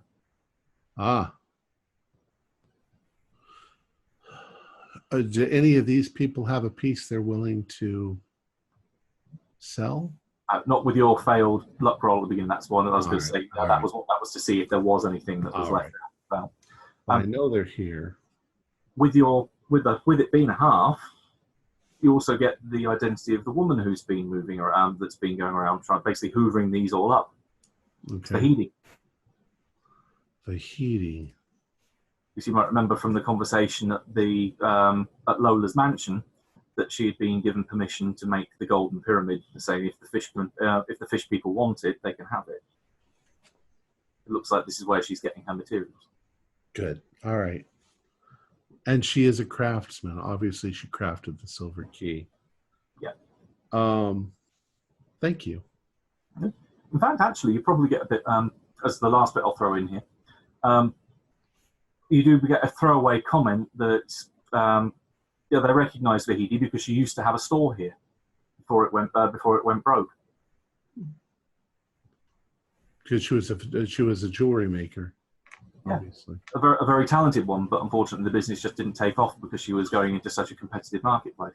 I see. All right, cool. maybe I should go see her, although I don't know where she is.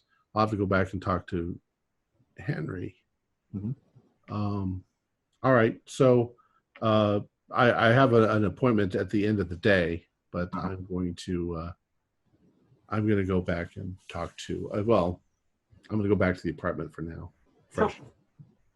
Okay, so in the meantime, then LeBeau's going around detecting signals outside. Postgate, you wake up with probably a well-rehearsed hangover by this point. Well, I was expecting that. Gives me something else to think about. I don't like having to do wet work. That's not something I enjoy. Well, it's definitely one way to cope. Do you have any particular plans, or are you happy to ride it out at the apartment for the time? I think at the moment I'm just going to stay in the apartment. I've got a couple of things I was thinking of maybe doing later in the day. But yes, I'll use the hangover as an excuse and just spend the morning in the apartment. I'll start by drinking quite a lot of coffee and smoking a number of cigarettes on the roof and just trying to just sort of stabilize myself a bit after last night. That's going to be my main task until lunchtime. Gotcha. So that's about when Jacoby will be heading back. Natalia. So I was debating on, based off of our communications, whether to do that now or if I'm going to save that for later, depending on if you're going to have me do dice rolls or whatever. I don't want to monopolize the time and have people take off the headsets or anything like that for that. So if that's going to be the case, then what I'll do is I'll pretty much get up, washed and dressed and head down to the common area where we eat breakfast and see where we're going to go from here for the day. Gotcha. Yeah, we can potentially do that by email afterwards. Okay, sounds good. Yeah, so if you're heading off and doing that you're doing that solo, that will be dangerous. So yeah, have some dice ready when you answer your emails. Okay. Let's say then, by the time that LeBeau gets back, because LeBeau only takes this probably about an hour or so, that you three are together at the apartment. Can I interrupt real quick? Can I do a tradecraft roll to see if I can hack into Wayne's emails and intercept the messages between him and you? Email, this strange thing that you're intercepting. What are you guys talking about? This planning and scheming. Yeah, let's say, Natalia and me have had some discussions by email in the last few weeks. Okay. All right. Right, I'd say then that by the time that LeBeau gets back... for you to worry about, Robert. Don't you worry, your pretty little head. No, we're just talking about your sniper skills and how I can improve. Yes, getting some special training for you. Gotcha. While Jacoby's going to be out at the Bazaar for, say, most of the morning, coming back about lunchtime, this will happen for Natalia, Robert, and Henry. Henry hears footsteps down on the street coming towards as you're up on the roof. You can hear someone approaching the building down on the street level.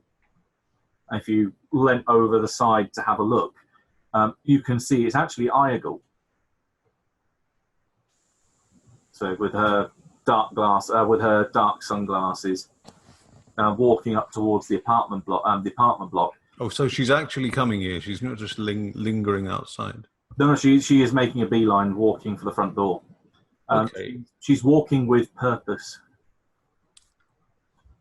She's walking with a porpoise.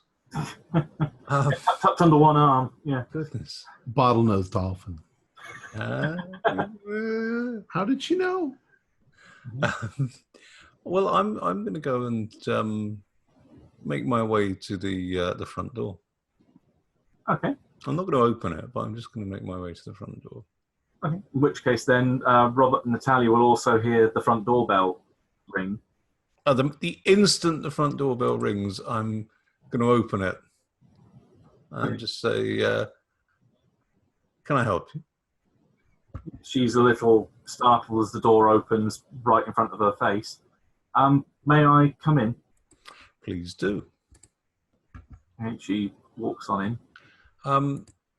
Would you perhaps like to follow me up to the roof? That's where we conduct most of our business. Oh. I'll explain why when we get there. She nods. Certainly, yes. Yeah, okay. Lead the way. Okay. I'll lead her up there. Mm-hmm. And are the others on the rooftop or up to them? Yeah, passing them on my way up. Yeah, we'll follow you up.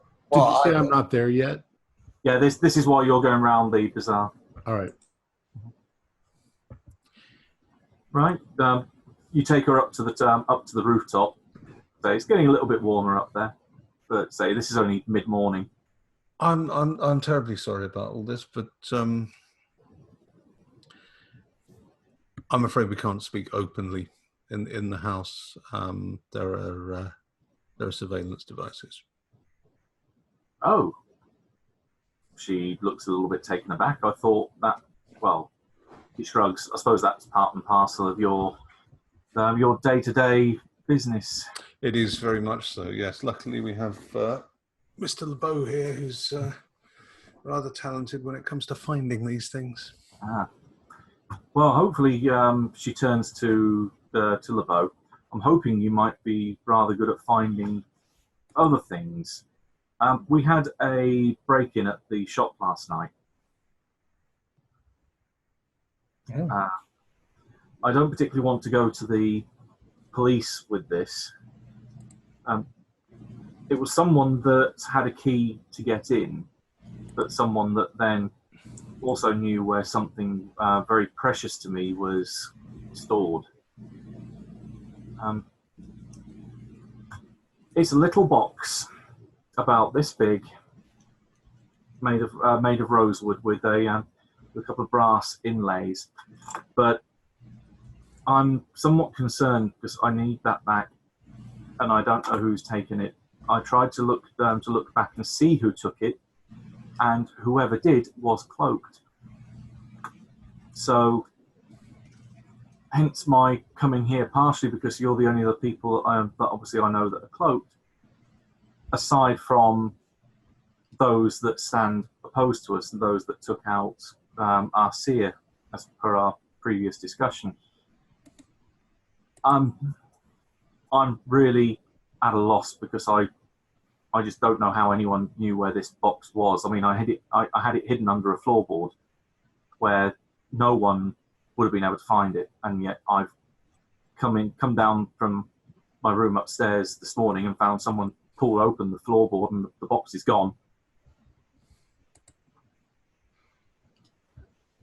And this object is what precisely? You can see that she kind of bites her lip quite. She is reluctant to say. You can give me a persuade roll to try and get her to open up. Can I? Let's have a look. Yeah, go on. Okay. Well, look, I mean, it's very difficult for us to help you find something if we don't know what that something is. I got a 94 out of 40. Okay. She's not buying that. No. Well, like I described, it's a box. It's maybe about 6 inches, 6 to 8 inches wide at most. Made of rosewood. It's got a catch, so it definitely can't just flop open. It's maybe 3 inches wide, a couple of inches, 2-3 inches deep. So it's almost like a square on one side and then rectangular on the other sides. There's brass inlays on there that strengthen and secure it, and the latch make sure that it's attached to. I mean, I can't be that much more descriptive. I'm sorry, I don't have a photo of it. What is the value of it? Is this something like monetarily value or something more? It's more to do with my safety than monetary value. I don't think you can put a price on this. You can give me a persuade roll as well, if you wish.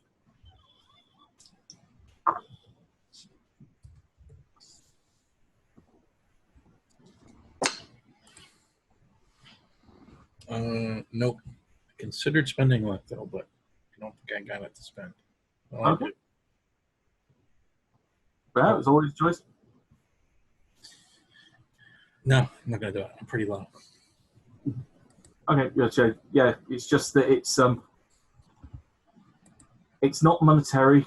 The box is old, I will admit. You could count the box as an antique, but it's the contents that I'm more concerned about. That they represent a threat to my safety if they are not recovered. You can see she is evidently concerned and evidently worried. So the obvious question, did anybody else know that you kept it there? Miriam did, but she was still at home when I called her this morning. Obviously, I trust her implicitly. I wouldn't think she would need them, the box that is, to do anything with. And I know that our young student that's with us, he doesn't know where they are. I haven't shown him them. I haven't shown him the box. I'm at my wit's end. Like I said, if it's the other side, if it's those that have been targeting us, then this is a blatant warning shot across the bow. But I don't understand why they took that rather than just come upstairs and put a bullet in my head. I'm scared.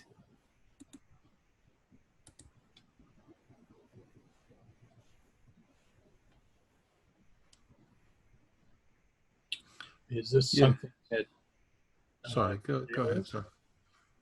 Is it something that Daleth can give you hints or clues to, or you're saying that by being cloaked, that's out of the question? Well, yeah, I can ask the question. I can try and direct my divination back to a point where I ask, "Show me who took the box." But that's what I tried to do, and it just showed me blank space. Gotcha. That is someone that it's indicative of someone that's being cloaked. Sorry, Mr. Biscuit, what were you saying?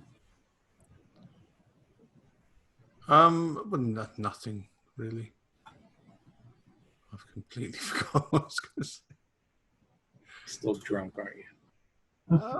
No, not drunk, but my, I've got a bastard behind the eyes this morning.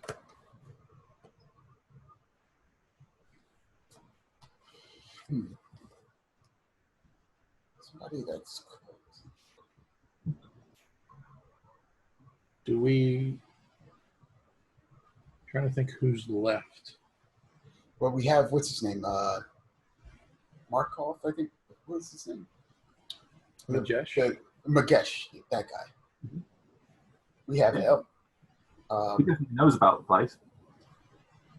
Do we know if he's? We know that he knows about being cloaked. I believe when we first met him, he was talking about it. When he mentioned it, I think. He knew about the fact there were other cults in town. Because Okay.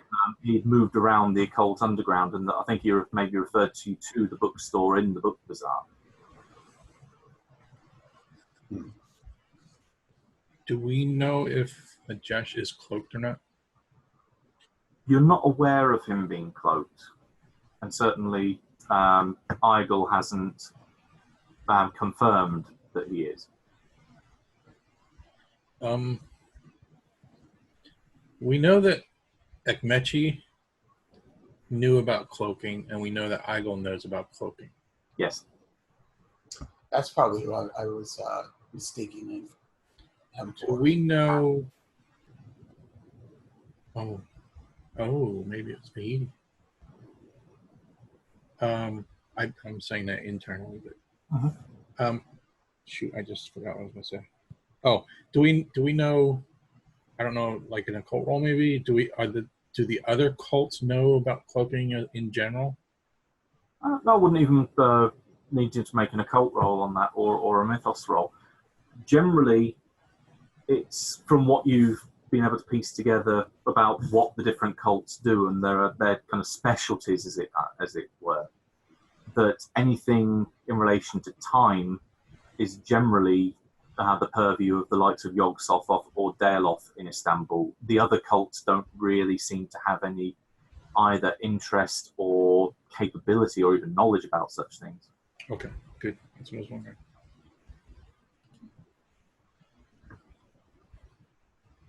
At that point, I think there's a nice tense pause. The phone almost seems to know this time, and it's a good field test because you have put it upstairs. The phone rings. Why don't you tell you? Yes, it's usually for you. It's usually for you. It's not usually for me, but I'll pick it up. Okay. Hello. It's a female voice, again, one that you'll recognise as Mariam. So Mariam Coach, the Igel's assistant, the one that got freaked out on the plane way back in the past. I was hoping, has Igel come to see you? I understand from Burke that she'd gone to your apartment. I'm wondering if she's got there or not yet. She's here. Would you like to speak to her? Yeah, if you can hook me on, that would be great. Thank you. Yes, please.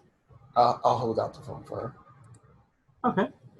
And then I look at the two of you. I said, "See, it wasn't for me. I'm not that popular." Okay. Igel looks a little concerned, but who is it?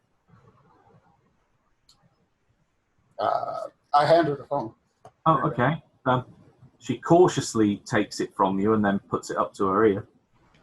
You see her half of the conversation, which goes something along the lines of, "Oh, great! I was worried I was worried that someone had known where I'd gone to." Yeah. I told Burke I was heading over here just in case you called in. You must have been on your way over to the shop when I called. Really?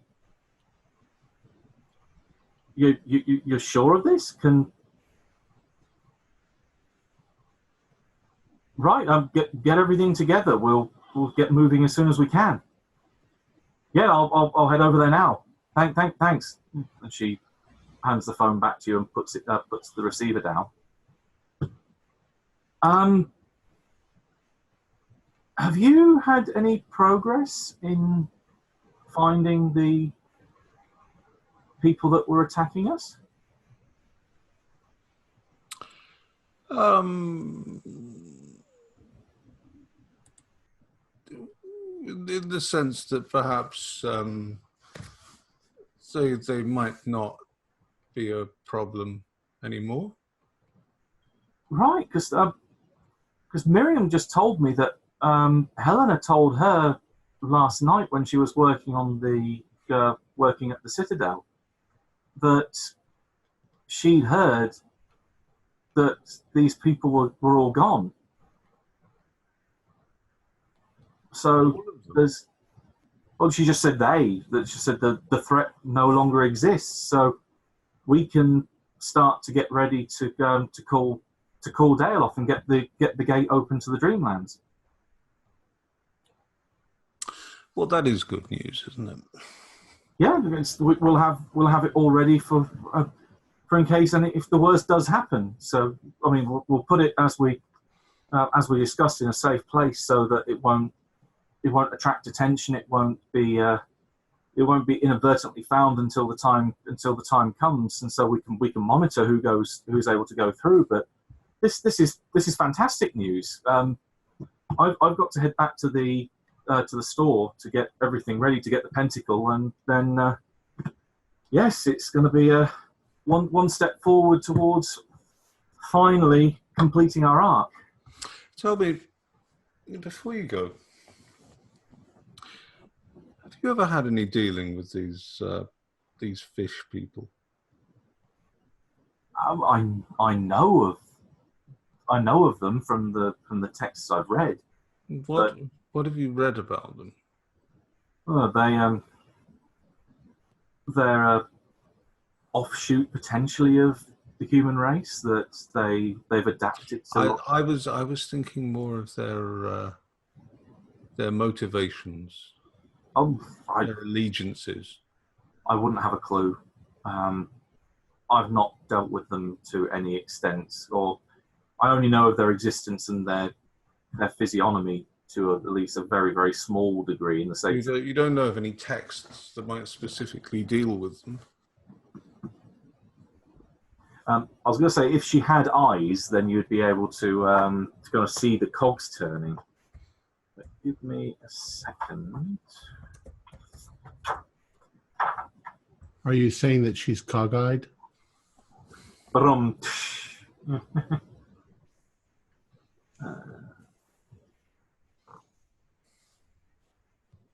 Had eyes? I just thought she was wearing sunglasses. I think one of you saw behind, at least got a sideways glance behind those glasses when you were last at the bookstore. I thought we all knew that she was blind. Well, blind in the sense that there's just empty sockets behind Yeah, behind the glasses. Yeah. No, I think I already knew that. So. Yeah. Right. Yeah, she looks up after thinking for a second. I do have one book that might have some mention of. I know I've read it in one of the books I've read previously. Whether it's one that I've still kept or one that I've parted with over the years, I can't be sure. But I do have a book called Monsters and Their Kind that's back at the shop, which may have something in there. But I wouldn't call them monsters particularly. I think that's a very terrible word. But I'm just rather interested in learning more about them. I'll have a look, because it's going to take me some time to do the preparations I need at the shop anyway. Yes, of course. I'll dig out the book and have a quick look. And if there's anything in it, then can I reach you here? Yes. If you could be perhaps be relatively discreet on the phone. We're never entirely sure who's listening. Yes, yeah. I think Big Brother is always watching. Who did you tell again that you were coming here? Just Burke. I tried calling Merrim earlier, but she was evidently on her way over to the shop when I called. But Burke lives in the upstairs apartment with me at the store, so he was the only other person that knew where I was coming. Okay. So Miriam's at the store now. That's, I think, why she called here. Okay. And on that note, I think we will call it for tonight. Excellent. Our players included Jeff Wilkins, Luke Glasshauer. While he's not here tonight, but he'll be here next week. Mick Swan, Wayne Worthy, and myself with Matthew. Oh my goodness, with Matthew Sanderson as the keeper of the secrets. We're currently producing 4 shows a week with music and sound effects added in post-production in order to create a richer listener experience. We provide audio-only versions of our shows free for you to download from Podbean or iTunes. If you'd like to become a patron, visit our Patreon account. Just $1 or $2 a month helps us a lot. Like, share, and subscribe to our channel for updates on our latest shows, and leave us some comments. We like reading them. This is Tom Rayleigh, together with all the members of our gaming club, inviting you to journey with us once again into the darkness for another adventure into the universe of H.P. Lovecraft and the Call of Cthulhu role-playing game. Until next time, good luck and good gaming.